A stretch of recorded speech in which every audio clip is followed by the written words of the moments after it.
Hello बच्चों, let's see this question. The question says, an object is immersed in a fluid. In order that the object become invisible, it should behave as a perfect reflector, have refractive index exactly matching with that of the surrounding fluid, absorb all light falling on it, have refractive index 1. Question कह रहा है कि एक fluid के अंदर एक object को डुबो दिया जाता है।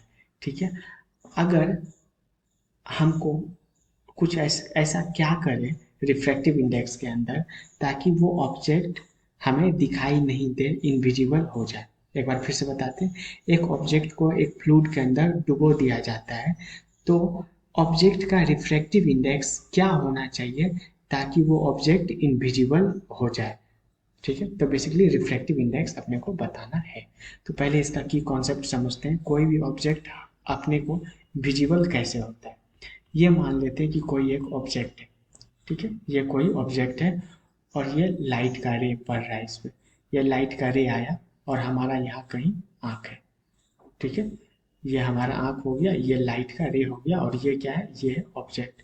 तो होता क्या है ना कि अगर कोई लाइट का रे आया, इस ऑब्जेक्ट से टकराया और ये लाइट का रे टकराने के बाद अगर हमारी आँख तक पहुँच गया, ठीक है, तो फिर ये ऑब्जेक्ट हमें क्या होगा, दिखाई देगा। यही लाइट रे इससे पहले कोई और ऑब्जेक्ट हो, इससे पहले कोई और ऑब्जेक्ट हो, मान लेते यहाँ है, तो ये ऑब्वियस है ये लाइट रे इससे टकराएगा और इससे टकराने के बाद ये लाइट रे इस ऑब्जेक्ट से टकराने के बाद आँख तक आएगा, तो हमको फिर ये ऑब्जेक्ट दिखाई देगा। तो एक्चुअल लाइट में क्या होता है ना, ढेर सारा लाइट रे होता है और ढेर सारा ऑब्जेक्ट होता है। तो हर एक लाइट रे कैसे ना कैसे हर एक तरह के ऑब्जेक्ट से टकरा के हमारे आँख तक आता है और हमें दिखाई देता है।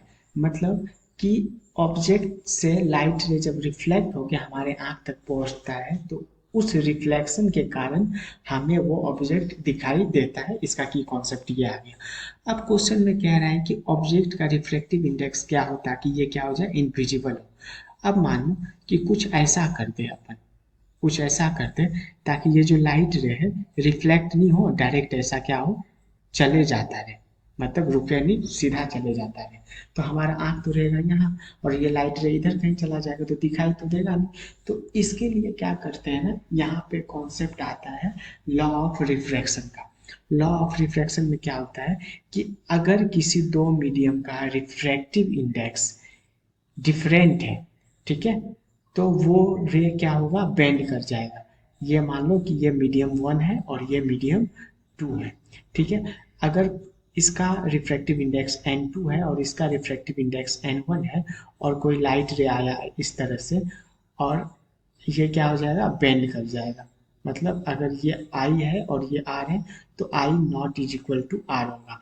वही अगर दोनों का रिफ्रैक्टिव इंडेक्स सेम होगा, ठीक है, मतलब दोनों का रिफ्रैक्टिव इंडेक्स सेम होगा, क्या मतलब अगर refractive index of medium 1 refractive index of medium 2 के बराबर होगा, तो उस केस में angle of incidence angle of refraction के बराबर होगा। तो इसका मतलब अपने को उस ऑब्जेक्ट नहीं देखने के लिए उस ऑब्जेक्ट का जो रिफ्रैक्टिव इंडेक्स है उसको जिस फ्लूइड के अंदर डुबो कर रखा गया है उसके बराबर उसका रिफ्रैक्टिव इंडेक्स होना पड़ेगा।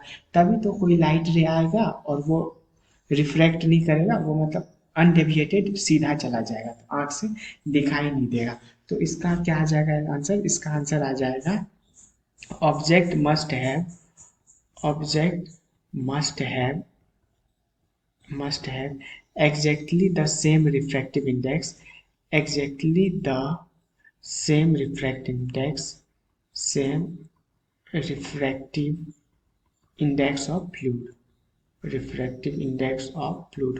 मतलब कि ऑब्जेक्ट के पास फ्लूइड के बराबर ही रिफ्रैक्टिव इंडेक्स जब तक नहीं होगा तब तक वो इनविजिबल नहीं होगा। तो इनविजिबल होने के लिए दोनों का रिफ्रैक्टिव इंडेक्स सेम होना चाहिए। तो देखो, have refractive index exactly matching with that of the surrounding fluid. Hence option number B is the right answer. Hope you understood it well. Best of luck.